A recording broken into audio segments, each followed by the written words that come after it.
여러분 안녕하십니까. 트럼프 행정부가 제시한 관세 협상 마감 시한이 일주일 앞으로 다가오면서 우리 정부가 총력전을 펼치고 있습니다. 우리 산업통상팀은 이틀째 러트닉 미국 상무장관을 만나 협상을 벌였는데요. 러트닉 장관의 집까지 찾아가 조금이라도 유리한 결과를 얻기 위해 막판 총력을 이어갔습니다.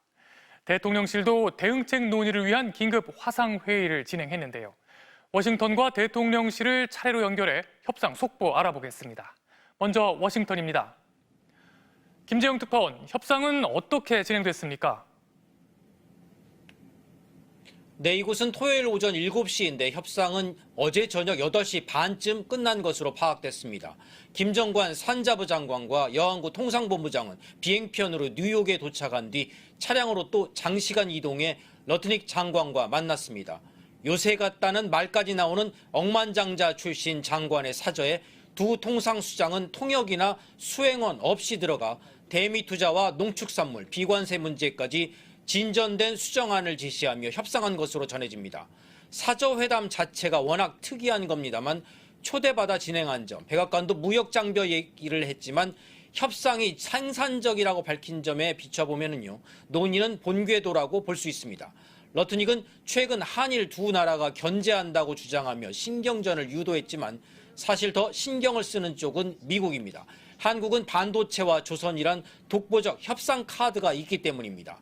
중국과의 결승전을 위한 전략 산업인데다 도와줄 능력을 갖춘 나라도 사실상 한국뿐이란 걸 미국도 잘 압니다.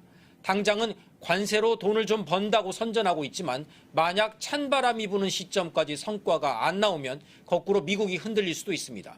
증권가에선 금리 인하와 관세 위협 등으로 인한 주식 거품 위험 이야기도 계속 나오고 있는 상황입니다. 네, 미국이 유럽연합과도 막판 협상을 벌이고 있지 않습니까? 유럽과의 협상 결과가 우리에게 미치는 영향이 있을까요? 네, 스코틀랜드를 방문한 트럼프 대통령은 내일 EU 집행위원장과 회담을 한다고 예고했습니다. 먼저 들어보시겠습니다. We have a 50-50 chance, maybe less than that, but a 50-50 chance of making a deal with the EU. 유럽은 일본처럼 15% 선에서 마무리하려는 분위기도 있지만 동시에 보복 관세 카드도 준비하고 있어서 톱다운 형식인 내일談判 결과를 봐야 합니다. 또 중국과의 회담도 이어지는 만큼 이 결과도 보면서 전략을 조정해야 할 수도 있습니다. 무엇보다 경고 발언 하나하나에 흔들리지 않는 게 현재로선 최선으로 보입니다. 지금까지 워싱턴이었습니다. 이어서 폭염 소식 알아보겠습니다. 오늘 전국 대부분 지역에 폭염특보가 내려지는 등 하루 종일 극한의 불볕더위가 이어졌습니다. 서울 일부 지역은 낮 최고 기온이 39도를 넘어섰는데요. 얼마 전 폭우로 큰 피해를 입은 경기 가평에선 39.3도까지 오른 곳도 있었습니다. 밖에서 가만히 서 있기도 힘든 날씨였지만 현장에선 많은 자원봉사자들이 폭염을 견디며 수해 복구에 힘을 보탰다는데요. 이승지 기자가 취재했습니다. 산사태가 덮친 경기도 가평의 한 펜션. 흙더미가 벽을 뚫고 들어왔고 철제 구조물과 나무가 뒤엉켜 있습니다.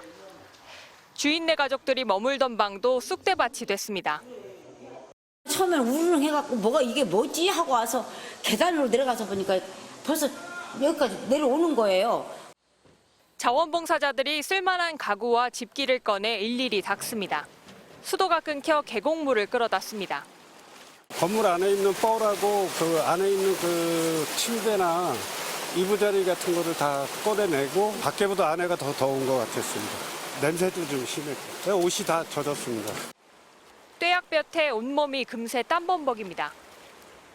들어갔는데 너무 뻘이 많아가지고 온몸에 옷에 막 뻘이 묻고 저희 지역 주민이 피해를 좀 입으셨다고 해가지고 구분 마음에 주말에 이제 같이 나오게 됐습니다.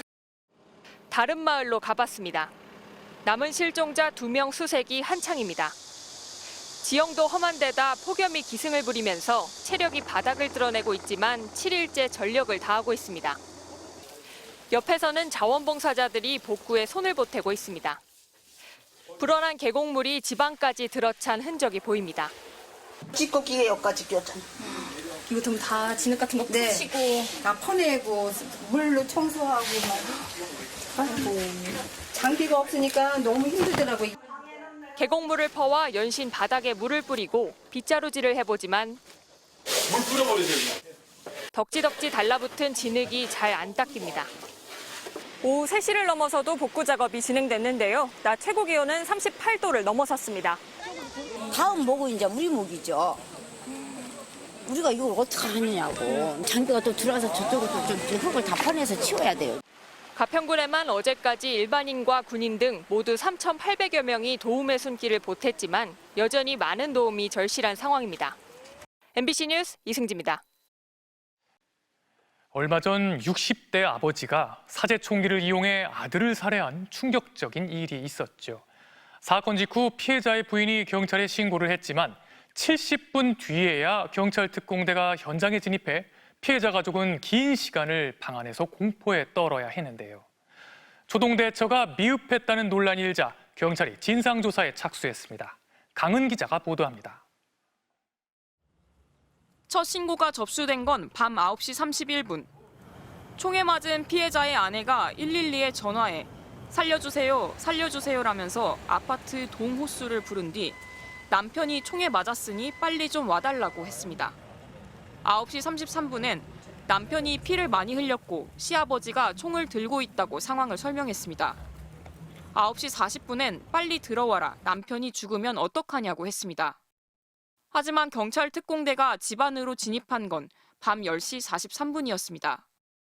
첫 신고 접수 이후 70분 넘게 지났을 때였습니다.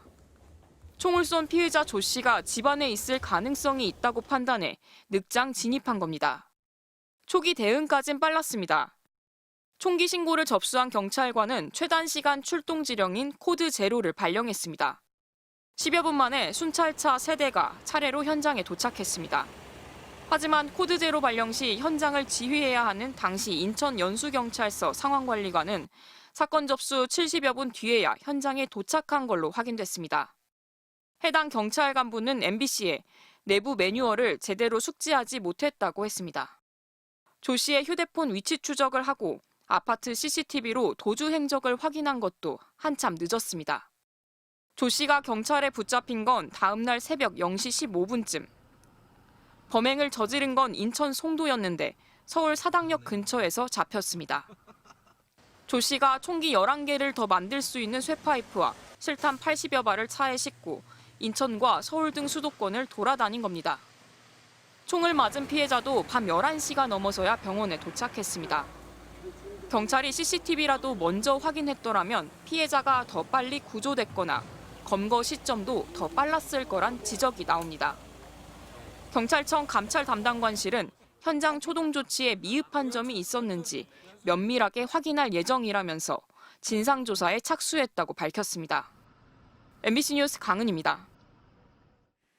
특검팀이 김건희 여사가 운영했던 코바나 콘텐츠에 수억 원대 협찬금을 냈던 기업인을 불러 조사했습니다. 당시 서울중앙지검장이었던 윤석열 전 대통령에 대한 대가성 후원인지 살펴보는 건데요. 또 최근 확보한 김 여사가 해외 순방 때 착용했던 명품 목걸이에 대해선 진품 여부 감정이 진행됩니다. 김지성 기자입니다.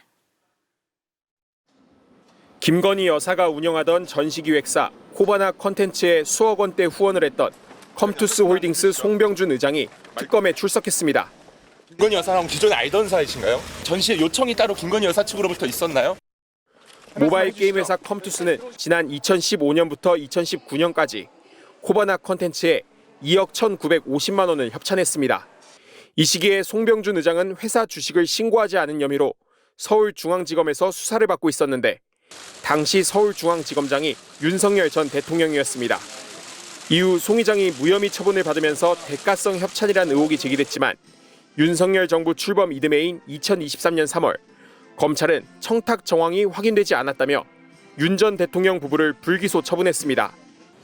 사건을 넘겨받은 특검은 송 의장을 상대로 대가성 후원 여부를 다시 들여다보고 있습니다. 김 여사 관련 공천 개입 의혹 수사도 속도를 내고 있습니다. 특검은 어제 윤 전 대통령 부부의 측근인 함성득 경기대 정치전문대학원장을 불러 명태균 씨와 주고받은 국민의힘 공천 관련 연락에 대해 조사했습니다. 당시 명 씨는 함 원장에게 김건희 여사에게 보낸 문자라며 공천을 해주면 사모님의 충복이 되겠다는 등의 메시지를 공유한 것으로 알려졌습니다. 관련 조사를 바탕으로 특검은 내일 당시 국민의힘 공천관리위원장이던 윤상현 의원을 불러 조사할 방침입니다. 특검이 확보한 2022년 나토 순방 당시 김건희 여사가 착용했던 걸로 추정되는 6천만 원대 반클리프 목걸이에 대해선 진품 여부 감정이 진행됩니다. 당시 김 여사가 착용했던 명품 장신구들이 재산 신고에 빠져 논란이 일었는데 김 여사 측은 당시 착용했던 장신구가 해외에서 구입한 모조품이라는 진술서를 검찰에 제출한 것으로 확인됐습니다. MBC 뉴스 김지성입니다. 12.3 비상계엄으로 정신적 고통을 겪은 국민들에게 윤석열 전 대통령이 10만 원씩 배상해야 한다는 법원의 첫 판단이 나왔죠. 법원이 국민 모두가 계엄의 피해자라고 판단한 만큼 곳곳에서 추가 소송이 잇따를 걸로 보입니다. 윤상문 기자의 보도입니다. 원고 한 명당 10만 원. 법원은 배상금 액수를 정하면서 계엄으로 일반 국민들이 정신적 피해를 입었다고 인정했습니다. 소송을 제기한 국민 누구나 위자료를 받을 자격이 있는 겁니다. 승소 판결을 받아낸 소송단은 즉각 국민 10,000명을 원고로 추가 소송을 예고했고 윤석열, 김건희 부부를 상대로 한 손해배상 소송단에도 하루 만에 700명 넘게 모였습니다. 김건희 특검법이 추진이 되니까 이걸 무력화시키려고 계엄 선포권을 사적으로 남용한 거 아닌가. 중소상공인들이 윤 전 대통령과 김용현 전 국방장관을 상대로 원고당 100만 원을 청구하는 소송. 광주 여성변호사회가 낸 손해배상 소송도 이미 진행 중입니다. 국가와 윤 전 대통령을 상대로 손해배상 소송을 제기해 승소하면 국가가 먼저 배상한 뒤 윤 전 대통령에게 구상금을 청구하는 방식도 가능합니다. 계엄에 대한 위자료로 10만 원 정도는 충분히 인정된다고 했던 이번 판결을 기준으로 하면 전 국민이 소송에 나설 경우 배상 금액은 5조 원에 달하는 셈입니다. 윤 전 대통령이 항소 여부 등 입장을 밝히지 않고 있는 가운데 이번 소송 대리인 측은 일단 윤 전 대통령 재산에 대한 압류 절차에 들어가겠다고 밝혔습니다. 이번에 공개된 윤석열 전 대통령의 재산은 79억 9천만 원. 이 가운데 본인 명의 예금은 6억여 원, 나머지는 배우자 김건희 여사의 재산입니다. 다만 이번 판결이 일선 법원의 1심 판결이기 때문에 재판부마다 판단이 엇갈릴 수는 있습니다. 윤 전 대통령이 받아들 내란 배상금의 규모는 최종적으로 대법원에서 결론이 날 것으로 보입니다. MBC 뉴스 윤상문입니다.